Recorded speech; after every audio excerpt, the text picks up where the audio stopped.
இயேசுக்கே புகழ், இயேசுக்கே நன்றி, மரியே வாழ்க. அன்பார்ந்தவர்களே, இறைவன் நமக்கு ஒரு புதிய நாளை கொடுத்திருக்கின்றார். இந்த நாளையும் இந்த நாளில் நாம் செய்கின்ற ஒரு காரியங்களையும் இறைவன் ஆசீர்வதிக்கும்படியாக நாம் மன்றாடுவோம். இன்று சிறப்பாக குழந்தை பாக்கியத்திற்காக ஜெபிக்கின்ற ஒவ்வொரு தம்பதிகளையும் அன்னை மரியாளின் பரிந்துரை வழியாக இறைவன் ஆசீர்வதிக்கும்படியாக ஒப்பு கொடுத்து நாம் மன்றாடுவோம். அருள் நிறைந்த மரியே வாழ்க, ஆண்டவர் உம்முடனே, பெண்களுக்குள் ஆசி பெற்றவள் நீரே, உம்முடைய திரு வயிற்றின் கனியாகிய இயேசுவும் ஆசி பெற்றவரே. தூய மரியே, இறைவனின் தாயே, பாவிகளாயிருக்கிற எங்களுக்காக இப்பொழுதும் எங்கள் இறப்பின் வேளையிலும் வேண்டிக் கொள்ளும். ஆமேன். அதிகாலையில் ஆண்டவரின் அருள்வாக்கில் இன்று தொடக்க நூல் அதிகாரம் 30. தாம் யாக்கோபுக்கு பிள்ளை பெறவில்லையே என்று ராகேல் தம் சகோதரியின் மேல் பொறாமை கொண்டார். அவர் தம் கணவனை நோக்கி, நீர் எனக்கு பிள்ளைகளை தாரும், இல்லையேல் செத்துப்போவேன் என்றார். யாக்கோபு அவர் மீது சினம் கொண்டு, நான் என்ன கடவுளா? அவர் அல்லவா உனக்கு தாய்மை பேறு தராதிருக்கிறார் என்றார். அப்பொழுது ராகேல், இதோ என் பணிப்பெண் பில்கா, நீர் அவளோடு கூடி வாழ்வீர், அவள் எனக்காக பிள்ளை பெற்று என் மடியில் வைக்க நானும் அவள் மூலம் பிள்ளை பேறு பெறுவேன் என்றார். பின்பு அவர் அவருக்கு தம் பணிப்பெண் பில்காவை மனைவியாக கொடுக்க அவரும் அவளுடன் கூடி வாழ்ந்தார். பில்கா கருவுற்று யாக்கோபுக்கு ஒரு மகனை பெற்றெடுத்தாள். ராகேல், ஆண்டவர் எனக்கு நீதி வழங்கி என் மன்றாட்டை கேட்டருளி எனக்கு ஒரு மகனை தந்தார் என்று சொல்லி அவனுக்கு தான் என்று பெயரிட்டார். பில்கா மீண்டும் கருவுற்று மற்றொரு மகனை பெற்றான். ராகேல், நான் என் சகோதரியோடு கடுமையான போராட்டங்களில் ஈடுபட்டு வெற்றி கொண்டேன் என்று கூறி அவனுக்கு நப்தலி என்று பெயரிட்டார். லேயா தமக்கு பிள்ளை பேறு நின்று விட்டதென்று கண்டு தம் பணிப்பெண் சில்பாவை யாக்கோபுக்கு மனைவியாக கொடுத்தார். லேயாவின் பணிப்பெண் சில்பா யாக்கோபுக்கு ஒரு மகனை பெற்றெடுத்தாள். லேயா, நான் நற்பேறு பெற்றுள்ளேன் என்று சொல்லி அவனுக்கு காத்து என்று பெயரிட்டார். லேயாவின் பணிப்பெண் சில்பா மீண்டும் ஒரு மகனை பெற்றெடுத்தாள். லேயா, எனக்கு எவ்வளவு மகிழ்ச்சி! பெண்டீர் என்னை மகிழ்ச்சி பெற்றவள் என்பர் என்று சொல்லி அவனுக்கு ஆசேர் என்று பெயரிட்டார்.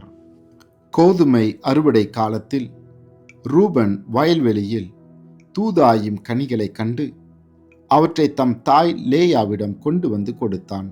ராகேல் அவரிடம், உன் மகன் கொண்டு வந்த தூதாயும் கனிகளில் எனக்கும் கொஞ்சம் கொடு என்று கேட்டார். அதற்கு அவர், என் கணவனை நீ பறித்து கொண்டது போதாதா? என் மகன் கொண்டு வந்த கனிகளையும் பறித்து கொள்வாயோ என்றார். அப்பொழுது ராகேல், சரி, உன் மகன் கொண்டு வந்த தூதாயும் கனிகளுக்கு பதிலாக அவர் இன்றிரவு உன்னோடு கூடியிருக்கட்டும் என்றார். மாலை வேளையில் யாக்கோபு வயல்வெளியில் நின்று திரும்பி வரும்போதே லேயா அவருக்கு எதிர்கொண்டு போய், நீர் என்னோடு கூடியிருக்க வேண்டும், ஏனெனில் என் மகன் கொண்டு வந்த தூதாயும் கனிகளை ஈடாக கொடுத்து உம்மை நான் வாங்கிக் கொண்டேன் என்றார். அவர் அன்றிரவு அவரோடு கூடியிருந்தார். கடவுள் லேயாவுக்கு செவி சாய்த்தார். அவர் கருத்தாங்கி யாக்கோபுக்கு 5ஆம் மகனை பெற்றெடுத்தார். நான் என் பணிப்பெண்ணை என் கணவனுக்கு கொடுத்ததற்காக கடவுள் எனக்கு ஈடு செய்துள்ளார் என்று சொல்லி அவனுக்கு இசக்கார் என்று பெயரிட்டார். மீண்டும் லேயா கருத்தாங்கி 6ஆம் மகனை பெற்றெடுத்தார். லேயா, கடவுள் எனக்கு ஒரு சிறந்த கொடை கொடுத்துள்ளார். இனிமேல் என் கணவர் என்னை பெருமையாக நடத்துவார், ஏனெனில் நான் அவருக்கு 6 புதல்வரை பெற்றிருக்கிறேன் என்று கூறி அவனுக்கு செபுலோன் என்று பெயரிட்டார். பிறகு அவர் ஒரு பெண் மகவை பெற்று அவளுக்கு தீனா என்று பெயரிட்டார். பின்பு கடவுள் ராகேலை நினைவு கூர்ந்தார். அவர் அவருக்கு செவிசாய்த்து தாய்மை பேர் அருளினார். அவரும் கருத்தாங்கி ஒரு மகனை பெற்றெடுத்து கடவுள் என் இழிவை போக்கினார் என்றார்.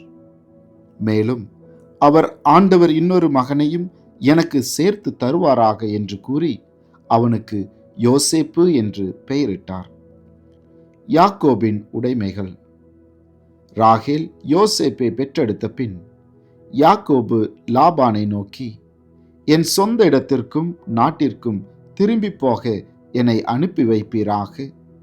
என் மனைவியரையும் என் பிள்ளைகளையும் எனக்கு தந்து என்னை போகவிடும்.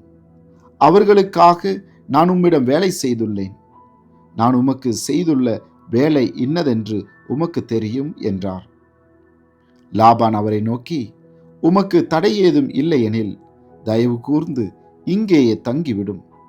உம் பொருட்டு ஆண்டவர் எனக்கு ஆசி வழங்கியிருக்கிறார் என்பதை குறிபார்த்து அறிந்து கொண்டேன். உமக்குரிய கூலியை குறிப்பிடும், நான் அதை கொடுத்து விடுகிறேன் என்றார். அதற்கு அவர், நான் உம்மிடம் எவ்வளவு வேலை செய்துள்ளேன் என்பதையும் உம் மந்தை என்னிடம் எப்படி இருந்தது என்பதையும் நீர் அறிவீர். நான் உம்மிடம் வரும் முன் உமக்கிருந்தது கொஞ்சமே, இப்பொழுதோ மிகுதியாக பெருகிவிட்டது. நான் கால் வைக்கும் இடமெல்லாம் ஆண்டவர் உமக்கு ஆசி வழங்கியிருக்கிறார். என் குடும்பத்திற்காக நான் உழைப்பது எப்போது என்றார். அதற்கு லாபான், நான் உமக்கு என்ன தர வேண்டும் என. யாக்கோபு, எனக்கு நீர் ஒன்றும் தர வேண்டியதில்லை. இந்த ஒன்றை மட்டும் நீர் எனக்கு செய்தால் நான் தொடர்ந்து உம் மந்தையை மேய்த்து பாதுகாப்பேன். உம் மந்தைகளுடைய இன்று நான் செல்வேன். அவற்றில் நின்று கலப்பு நிறமோ புள்ளியோ உடைய செம்மறி ஆடுகளையும் கருப்பு நிறம் கொண்ட ஆட்டுக்குட்டிகளையும் அனைத்தையும் புள்ளியோ கலப்பு நிறமோ உடைய வெள்ளாடுகளையும் தனியாக பிரித்து கொள்வேன். இவை எனக்குரிய கூலியாக இருக்கட்டும். எனக்குரிய பங்கை சரிபார்க்க நீர் வரும்போது என் நேர்மை எனக்கு சான்று பகர்வதாக. கலப்பு நிறமோ புள்ளியோ இல்லாத வெள்ளாட்டையோ கருப்பு நிறமற்ற ஆட்டுக்குட்டியையோ நீர் கண்டால் அது திருடப்பட்டதாக எண்ணப்படும் என்றார். அதற்கு லாபான், நீர் சொன்னபடியே ஆகட்டும் என்றான்.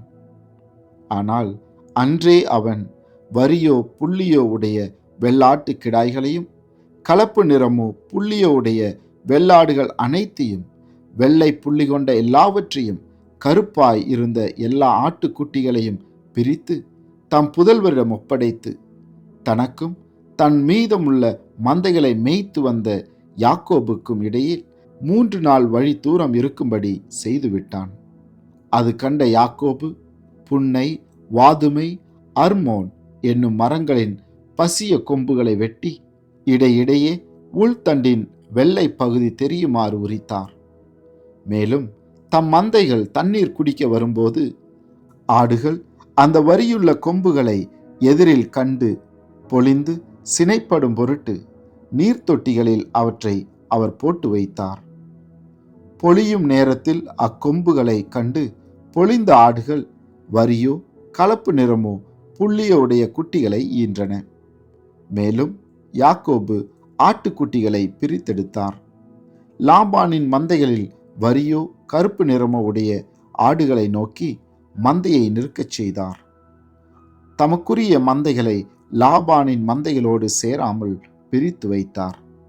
மந்தையின் வலிமையுள்ள ஆடுகள் பொழியும் போது மந்தையின் எதிரே இருந்த நீர்த்தொட்டியில் அக்கொப்புகளை போட்டார்.